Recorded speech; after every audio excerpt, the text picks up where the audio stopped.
It's me, Drew Deach, back with another video for Giant Freaking Robot about a major motion picture failure. But this video is a little special because it's time to look at one of the greatest movies we have ever done on this channel. A true masterpiece from an iconic director who was given all the tools they could possibly want or need for a legitimate passion project that also happened to be a remake. And it crashed and burned at the box office with audiences, was widely rejected by critics at the time, and took years to be recognized as one of the all-time classics of sci-fi horror cinema. Get your blood samples and hot needles ready, because it's time to figure out why John Carpenter's The Thing failed. The Thing began its journey to the big screen as a 1938 novella titled Who Goes There? By author John W. Campbell. The story centers on an Antarctic expedition discovering a spaceship and thawing out an alien that can transform itself to perfectly mimic any living creature it consumes. A fun little side note, Campbell's longer version of the story, titled Frozen Hell, was discovered decades later and actually got a release back in 2019. Check it out if you like cool things. Campbell's creepy tale got its first film adaptation in 1951, retitling the story to The Thing from Another World. The movie is a tenuous adaptation, swapping out the shape-shifting alien for a vegetable-headed James Arness, but it's a solid little slice of 50s sci-fi horror. And it made a big impression on a young John Carpenter. Carpenter saw the movie at just the right age to make it one of his favorites. So much so that he even found a way to get The Thing from Another World into his massive horror hit, Halloween. Carpenter had actually been approached about remaking the film in 1976 before Halloween was even released. While he loved the movie, he hadn't actually read the original John W. Campbell story. It was only after seeing how different it was from the 1951 film that Carpenter found his angle and interest for a remake. With Universal backing the production, Carpenter was given his first big-budget studio movie and went to work crafting a paranoid thriller that was doomed to fail. Giant Freaking Robot is here to give you more thought-provoking, entertaining videos than you can shake a jumja stick at. It's a natural sweetness from the sap of the jumjar tree. But the only way these videos get made is with your support. Hit the join button on our channel homepage and you become a fully credited producer and part of our team. You get your name in the credits of our videos, and you get to keep the channel alive while also gaining early access to uncensored videos, special rewards, and free t-shirts for our top executive producers. We'll even let you help pick our next topic. Join today and stand with us on the bridge as we stomp towards the stars here at Giant Freaking Robot.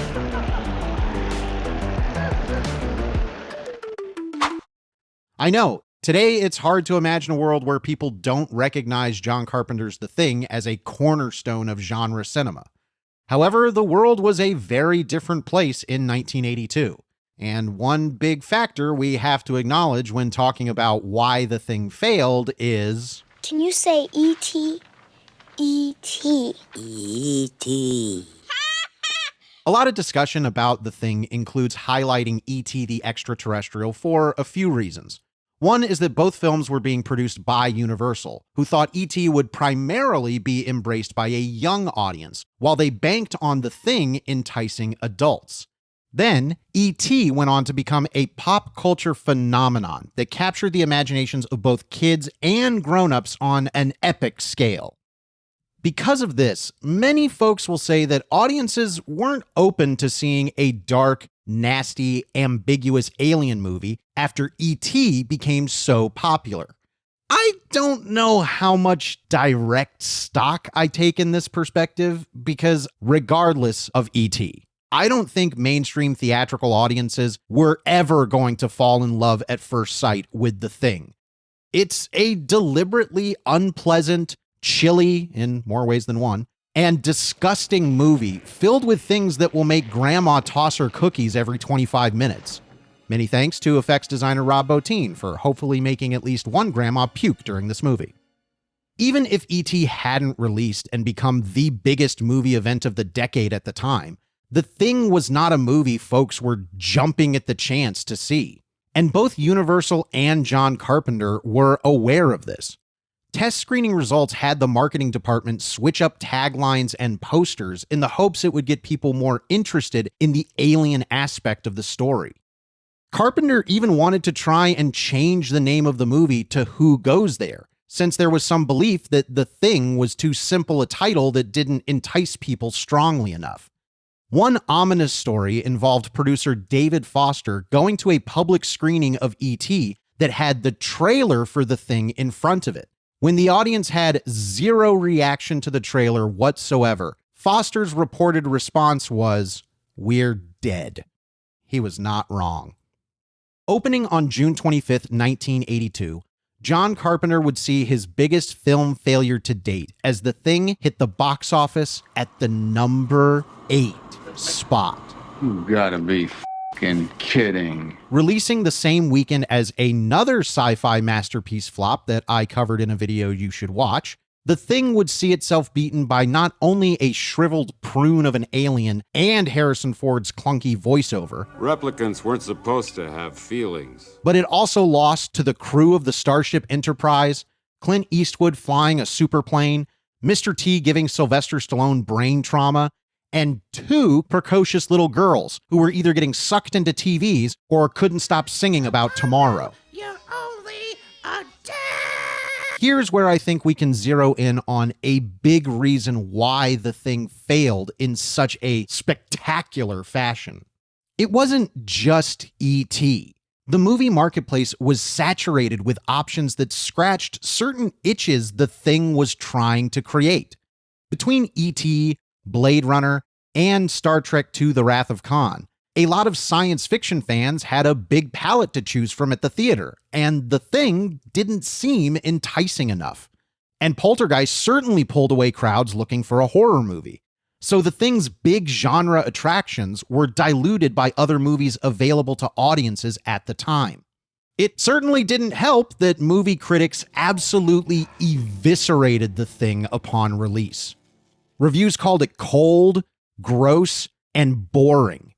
Even the director of The Thing from Another World called out the movie as bad. The movie was hated, even by science fiction fans.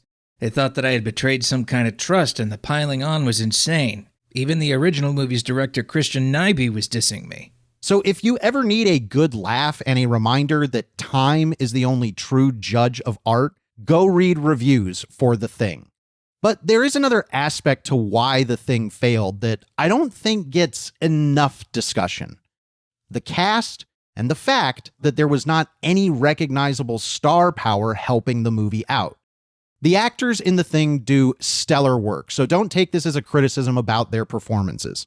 Yes, I know, we all love Kurt Russell and wish he was our dad. Yesterday, I was on the television set. I caught the last 20 minutes or so of The Thing. So you love watching yourself. And yes, he'd been working steadily for years up to this point, but Russell was not a name that got people to go see a movie back then, like Harrison Ford or Clint Eastwood. And as much as you or I may love Wilford Brimley or Keith David, they weren't putting butts in seats. I just cannot believe any of this voodoo bullshit. So here's The Thing, a movie with no bankable stars. And here's 7 other movies at the theater with varying degrees of better-known actors.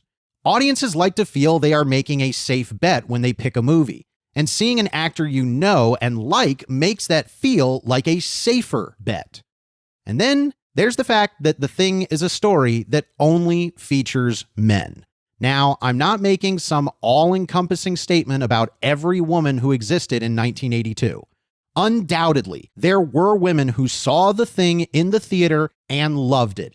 That rocks. Please report in the comments if you exist. But demographic marketing works. And The Thing really offered nothing visible to general women audiences. It was an off-putting movie about guys being isolated and not trusting each other. With the exception of a voice cameo from Adrienne Barbeau, There is no female presence in The Thing. Your move, bishop to knight 4. My move, knight to rook 3. And I'm sorry, but that definitely turned off a not insignificant number of potential ticket buyers. Audiences like to feel they are seeing some core aspect of themselves represented by the characters on screen. And while this may come as a shock to some idiots, women really like going to the movies. We come to this place for magic. And if your movie just doesn't have any women in it, some women are going to feel they won't experience that aspect of representation. Again, this is just talking about the time of release for the movie. Of course, there are countless women today who love The Thing.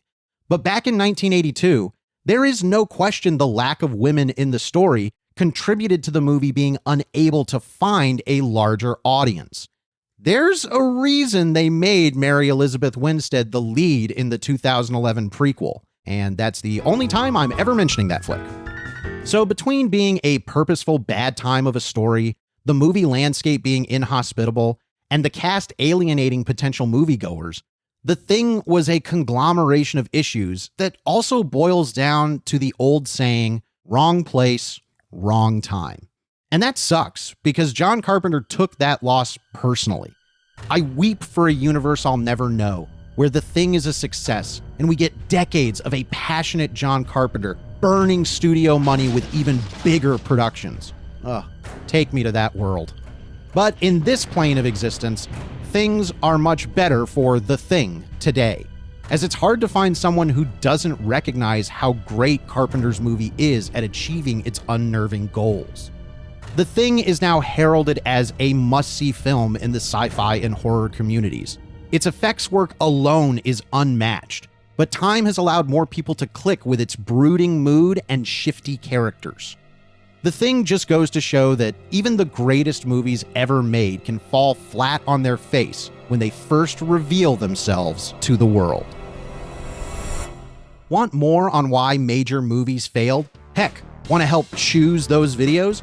Join the channel as a member to become a producer, and you might get to pick our next topic and keep the channel alive. Want more The Thing discussion? Check out the Genre Vision podcast episode where we put it up against the other alien masterpiece from the 80s, Predator. Hit the like button and subscribe to the channel so we can keep digging up more mysteries in the ice right here on Giant Freakin' Robot.